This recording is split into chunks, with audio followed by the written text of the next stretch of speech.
कुतुबुद्दीन ऐबक शिकार खेल रहे थे। उन्होंने तीर चलाया और जब शिकार के नजदीक गए तो देखा कि एक नौजवान उन तीरों से घायल होकर गिर पड़ा है और तड़प रहा है। कुछ ही पल में वह घायल नौजवान मर गया। पता करने पर मालूम हुआ कि वह पास के ही एक गांव में रहने वाली एक बुजुर्ग औरत का इकलौता सहारा था।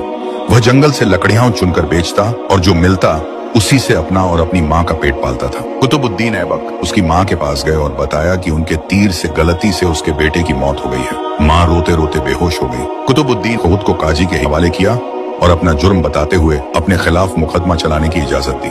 काजी ने मुकदमा शुरू किया।